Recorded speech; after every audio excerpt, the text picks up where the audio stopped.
Good evening, students. Today we are starting with the second part of the blood corpuscles, that is WBC. In the previous video we had studied about the RBC, that are red blood cells. First were red blood cells. Then the second blood corpuscles present in a human blood are WBC, or we can say white blood corpuscles. Then third parts are platelets. Platelet is the third blood corpuscle which is present in human blood. Then coming to the second part, WBC, that is white blood corpuscles. White blood corpuscles are the corpuscles which are mostly white in color, and there are different type of white blood corpuscles present in a human blood. It can be broadly divided in two categories. One are granulocytes and other one is agranulocytes. As you can see in this picture, there are many names are written there: monocyte, eosinophil, basophil, lymphocyte and neutrophil. These all together are called as white blood cells. They can be classified broadly in two classes. One is granulocyte.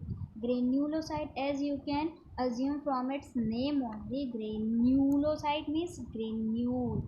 Those cells which in which the cytoplasm is having many small granules, these are considered as granulocytes.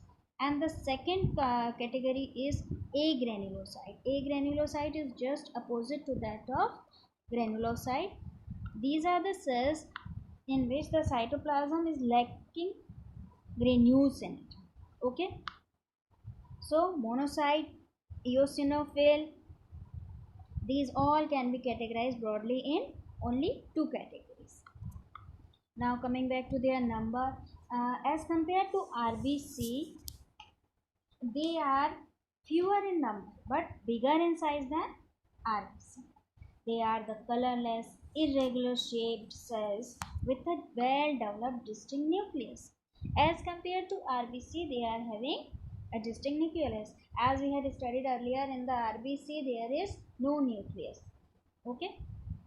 Then in the WBC we can say that they are amoeboid in shape. What do you mean by the amoeboid shape? You would have studied a single-celled organism called amoeba in the previous classes. It is having a single cell structure with a well-defined nucleus. Now how it eats? It eats through the action of phagocytic action. What do you mean by the term phagocytic action? This slide can show you the phagocytic action. As you can see in this figure, the phagocytic action, it is a WBC. It is just looking similar to that of amoeba. As it is coming in contact with a foreign body, you can say any bacteria, virus or any microorganism which is entering in our body as enemy.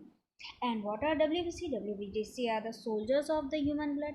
They have to fight with them and make them run away, isn't it? Enemies have to run away with the soldiers. So as WBC comes in contact with the foreign body, the pseudopodia like structures arises from this cell, and slowly it engulfs whole foreign body and start its digestion and then finally destroys it. This action is called phagocytic action. This action is called as phagocytic action, and so WBC can also be called as phagocytes. This process gives them name phagocytes. Phagocytes are WBC only. WBC can also be called as leukocytes. Leukocytes, as they are the soldiers of the human blood. And now coming back to the another topic of the WBC, that is what about their lifespan, how much they can survive. They can survive from few hours to few days. Okay, then there is one more action